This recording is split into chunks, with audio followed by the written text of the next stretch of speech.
முன்னாள் கணவர் வட்டி முதலையிடம் வாங்கிய கடனை அடைக்க தவறியதால் பேராக் ஈப்போவில் 47 வயது மாது தினமும் அச்சத்தில் வாழ்ந்து வருகிறார்.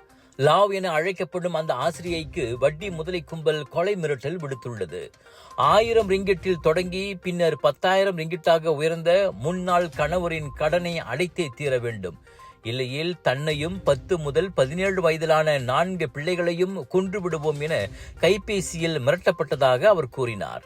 அதோடு நிறுத்தாமல் பேஸ்புக் குழு ஒன்றிலும் அம்மாது பிள்ளைகளோடு இருக்கும் புகைப்படத்தை வெளியிட்டு அக்கும்பல் மிரட்டியுள்ளது.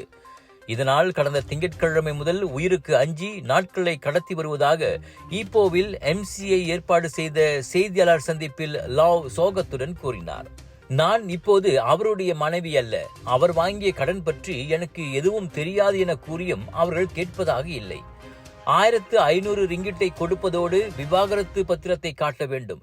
இல்லையேல் பள்ளியிலேயே புகுந்து பிரச்சனை செய்வோம் என ஆக கடைசியாக மிரட்டல் வந்துள்ளது.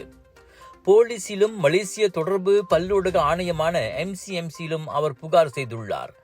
மிரட்டல் வேலையில் ஈடுபடும் அந்த வட்டி கும்பலை பிடித்து போலீஸ் நடவடிக்கை எடுக்க வேண்டும் என MCA பொது புகார் பிரிவின் பேராக் கிளை கேட்டுக்கொண்டது.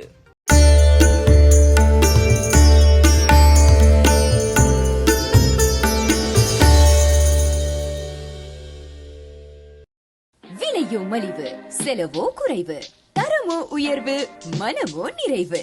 மக்களின் தேர்வு என்ரிகோஸ் முழு ஆடை சத்துள்ள பால்மாவு.